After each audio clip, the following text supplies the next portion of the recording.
Assalamualaikum warahmatullahi wabarakatuh. Halo semuanya, perkenalkan nama saya Laila Tamira. Saya berasal dari semester 2, kelas 2D, program studi Pendidikan Guru Sekolah Dasar, Fakultas Keguruan dan Ilmu Pendidikan, Universitas Bengkulu, tahun 2020-2021. Baiklah, di sini saya akan menjelaskan tentang tujuan dan fungsi hukum. Yang pertama, tujuan hukum yaitu mendatangkan kemakmuran masyarakat, mempunyai tujuan mengatur pergaulan hidup manusia secara damai, memberikan petunjuk bagi orang-orang dalam pergaulan masyarakat, menjamin kebahagiaan sebanyak-banyaknya pada semua orang, kemudian sebagai sarana untuk mewujudkan keadilan sosial lahir dan batin, dan terakhir sebagai sarana penggerak pembangunan dan sebagai fungsi kritis.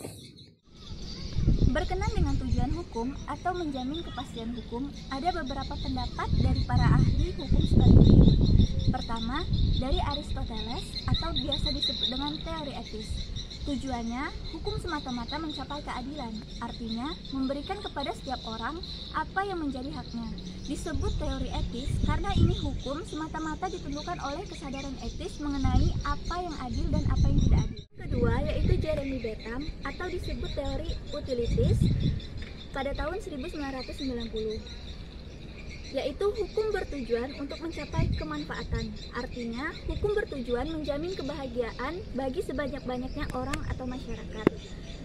Yang ketiga, yaitu Geni atau disebut teori Malthus 1994. Hukum bertujuan untuk mencapai keadilan dan sebagai unsur keadilan adalah kepentingan daya guna dan kemanfaatan.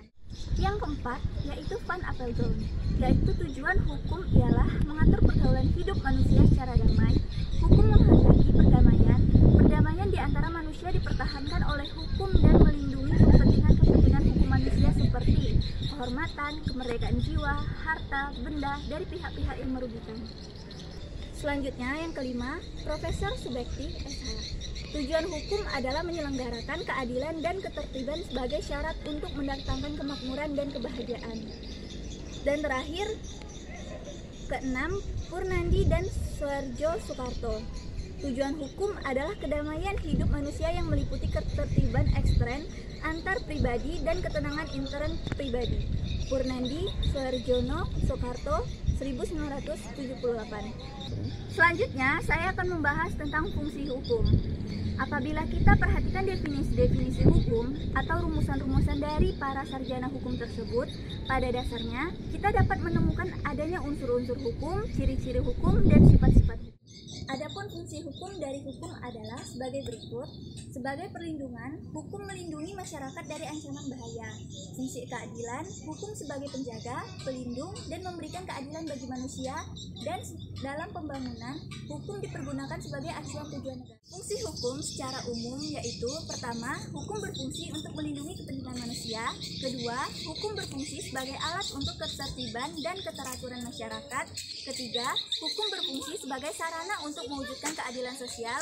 Keempat, hukum berfungsi sebagai alat perubahan sosial. Dan terakhir, hukum berfungsi untuk menyelesaikan pertikaian.